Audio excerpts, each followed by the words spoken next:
안녕하세요. 디자인 방법론과 함께하는 SVBM 기본과정 두 번째 코스 디자인 띵킹으로 SVBM 기회찾기 두 번째 시간입니다.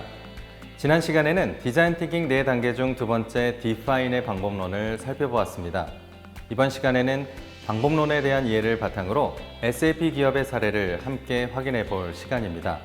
관찰과 공감을 통해 발견한 정보로부터 솔루션과 연계될 수 있는 기회 질문을 도출해보는 워크시트까지 실습해 보도록 하겠습니다. 다음 시간에는 기회 질문에서 시작해 문제 정의로 나아가도록 돕는 워크시트를 다루게 됩니다. 핵심 포인트, 관찰과 공감 이후 디파인은 어떻게 시작하나요? 첫째, 디스커버 단계에서 관찰과 공감을 통해 발견한 내용을 바탕으로 기회 질문을 먼저 확보합니다. 기회 질문이란 구체적인 솔루션의 도출을 필요로 하는 질문 형식으로서 이후 선택과 집중할 문제 정의로 가기 위한 가교 역할을 하는 질문들입니다. 둘째, 사업 영역과 외부의 기회를 낯설게 바라보고 새롭게 질문하였기에 사회적 가치 창출의 기회로 이어질 수 있었던 SAP 사례와 SV 기회 질문 워크시트 활용법을 배웁니다. 독일에 본사를 둔 SAP는 기업의 자원을 관리하는 ERP 프로그램에 있어 세계 1위 기업입니다. SAP의 프로그램 개발 과정에는 프로그램의 정확도를 높이기 위해 매번 반복적으로 수행되는 소프트웨어 테스팅이라는 작업도 포함됩니다. 소프트웨어 테스팅은 그 중요도에도 불구하고 반복되는 작업으로 인해 담당 직원들의 피로도가 높아질 수 있고 따라서 오류 발생 확률도 존재하여 재무적으로 리스크 위험이 있는 분야였습니다. 이러한 맥락에서 SAP에게 소프트웨어 테스팅은 지속적인 혁신이 필요한 영역이었죠. 어떻게 하면 반복적인 소프트웨어 테스팅 업무 분야에서 오류 발생을 낮추고 비용은 절감해서 SAP를 더욱 경쟁력 있게 만들 수 있을까라는 고민이 SAP에 존재했습니다. 이 문제에 대한 담당자는 익숙했던 업무를 다시금 낯설게 관찰하면서 관찰한 사실을 바탕으로 새로운 관점으로 이어질 기회 질문을 추가했습니다. 이러한 질문들을 통해 소프트웨어 테스팅의 오류에 집중하기 전에 오류의 빈도를 줄이는 반복적 업무의 특성을 이해하는 것이 중요하다는 것을 깨닫게 됩니다. 소프트웨어 테스팅 직무의 오류 발생이 높은 이유는 아무리 훈련을 받아도 반복 업무 가운데 집중력을 잃기 때문이야. 처음부터 반복 업무에 적합한 역량이나 특성을 보유한 사람들이 있을까? 담당 직원은 집중력과 정확도 측면에서 탁월한 역량이 있는 사람들을 찾아 나서기 시작했습니다. 리서치와 함께 주변의 구성원과 외부 전문가들을 수소문하기 시작했습니다. 그러던 중 자폐성 장애인 자녀를 둔 SAP의 한 직원의 고민을 접하게 되면서 사회적 가치와의 연결고리를 탐색하게 됩니다. 이를 통해 자폐성 장애인 중 어떤 유형은 자신이 관심 있는 분야에 대한 몰입도와 기억력이 비장애인보다 높다는 사실을 알게 됩니다.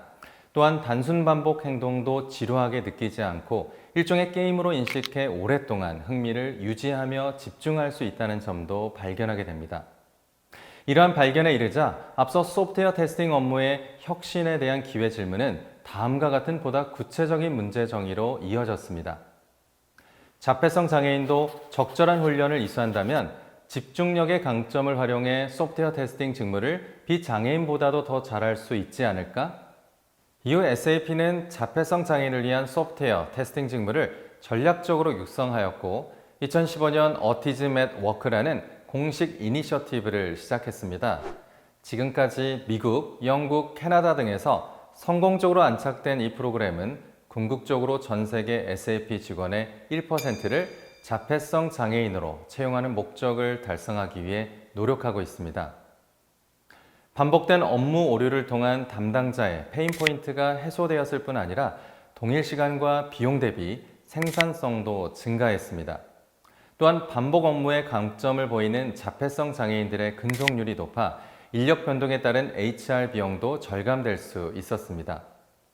테스팅 업무에 대한 높은 퀄리티로 무엇보다 고객 가치가 증가했습니다. 소프트웨어 테스팅 업무에서 오류는 불가피한 거야 라는 익숙한 관점에 안주하지 않고 낯설게 바라보기를 통해 기회 질문을 던지며 새로운 기회의 탐색으로 나아갔다는 점을 주목할 필요가 있습니다. 문제 정의를 바탕으로 탐색을 계속해가며 자폐성 장애인이란 새로운 이해관계자를 발견했고 기존에 고민했던 것과의 연결을 통해 경제적 가치와 사회적 가치가 함께할 수 있는 새로운 기회를 찾을 수 있었습니다. 낯설게 바라보고 새롭게 질문을 한다고 해서 항상 사회적 가치 솔루션으로 이어지는 것은 아닙니다.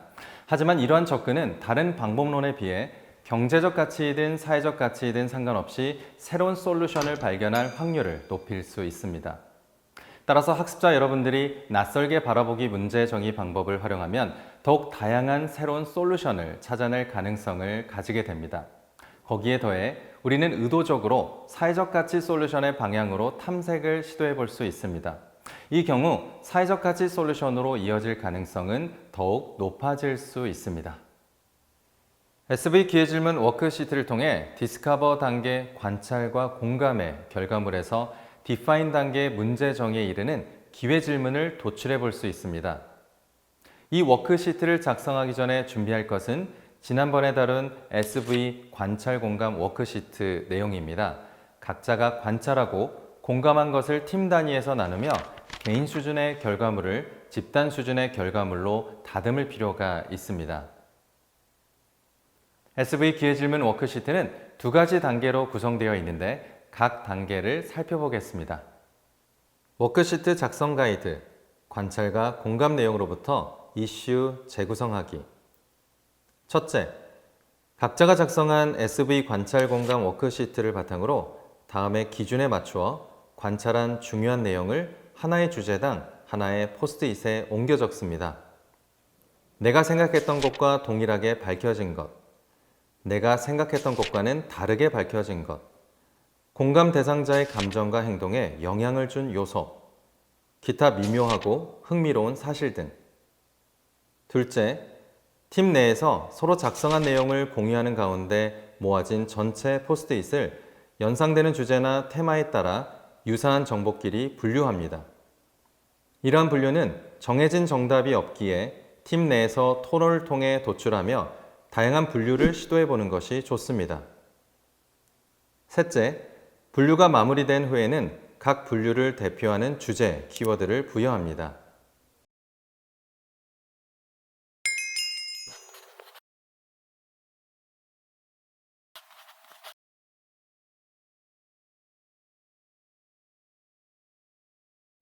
다음은 소프트웨어 테스팅의 오류 발생 문제에서 관찰한 내용으로부터 이슈를 재구성한 예시를 소개합니다. 관찰한 내용을 분류하는 주제 키워드를 여기에서는 문제 현황, 원인, 솔루션으로 정리했다는 것을 보실 수 있습니다. 이렇듯 포스트잇의 내용을 패턴과 유사성에 따른 주제, 키워드로 다양하게 분류하는 것이 기회 질문을 도출하는 첫 번째 단계입니다. 워크시트 작성 가이드, 기회 질문 작성해보기. 첫째, 앞서 1단계에서 재구성한 내용을 바탕으로 팀 단위 토론을 통해 기회 질문을 작성합니다. 기회 질문이란 익숙했던 가정이나 전제를 낯설게 하거나 이해관계자 관점에서 재해석하여 새롭게 드러나는 질문을 뜻합니다. 새로운 탐색이 필요한 기회를 내포하기에 기회 질문이라고 불립니다. 관찰. 소프트웨어 테스팅 직무에 오류 발생이 높은 이유는 아무리 훈련을 받아도 반복 업무 가운데 집중력을 잃기 때문이야. 기회 질문. 처음부터 반복 업무에 적합한 역량이나 특성을 보유한 사람들이 있을까? 둘째, 기회 질문을 작성할 때는 다음 사항을 고려하여 작성해 봅니다. 부정을 긍정으로 바꿔보기. 안 되는 이유만 있다면 되어야 하는 한 가지 이유도 있을 수 있지 않을까? 편견을 없애보기. 당연히 안 되는 것, 가능한 것으로 결론 지어진 것은 없을까? 단점에서 강점 찾기. 단점이 강점이 될 수 있는 지점은 없을까?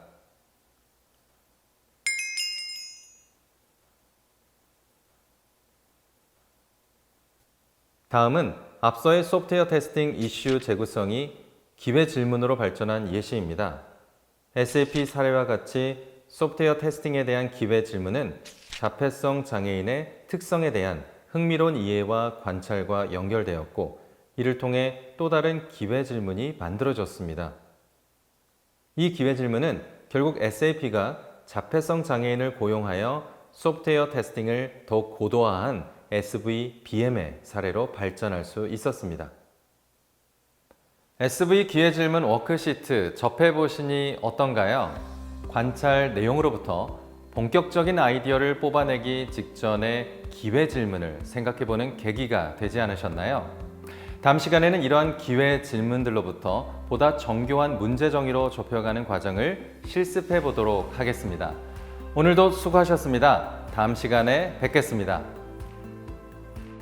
오늘의 핵심.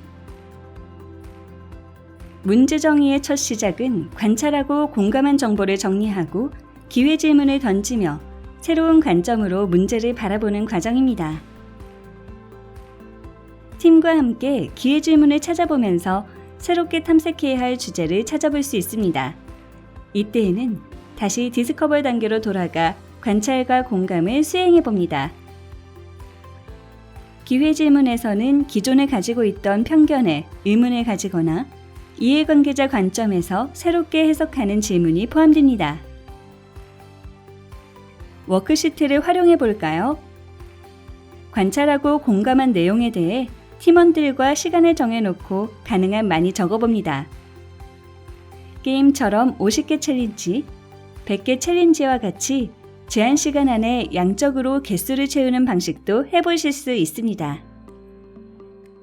기회 질문을 뽑아내기 위해 관찰과 공감 내용 중에서 각각에 포함된 가정이나 관습적인 표준, 관례 등을 서로 확인하고 왜 그러한 경향이 생겼는지 토의해보는 것도 숨겨진 SV 기회를 찾는 좋은 접근입니다.